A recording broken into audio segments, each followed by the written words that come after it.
প্রিয় দর্শক, আসসালামু আলাইকুম। জলঢাকা উপজেলায় যদি কোনো কন্টেন্ট ক্রিয়েটর থেকে থাকে, সেটা হচ্ছে আমি, আব্দুল হামিদ। হামিদ ভাই জলঢাকা ফেসবুক পেজ। আমি কিন্তু সবসময় সত্যটাই তুলে ধরি, মানে কাউকে মজা দেওয়ার জন্য নয়। আমি সবসময় চেষ্টা করি যে সত্যিটা ধরার জন্য।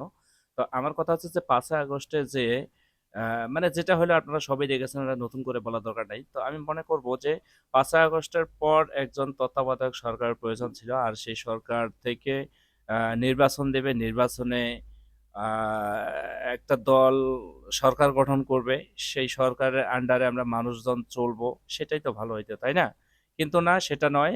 দেখা যাচ্ছে যে 5ই আগস্টের পর থেকে অলরেডি একটা দল কিন্তু ক্ষমতায় বসে আছে। একটা দল ক্ষমতায় বসে আছে, ডক্টর ইউনূস স্যারকে ওরা যেভাবে চালাচ্ছে, ডক্টর ইউনূস স্যার কিন্তু ঠিক সেইভাবে চলতেছে। এখন বুঝে নেন যে আসলে একটা দল কিন্তু মানে তাড়াতাড়ি চাচ্ছে যে নির্বাচনটা হোক। তাহলে এখন বুঝে নেন কোন দল অলরেডি ক্ষমতায় বসে আছে আর কার নেতৃত্বে এরকমটা হচ্ছে। দেখেন, জায়গায় জায়গায় দিন দিন অনেক অন্যায় অত্যাচার, মানুষ খুন, পাথর দিয়ে মারা, এটা সেটা মানে প্রতিদিন কিন্তু চলতে আছে।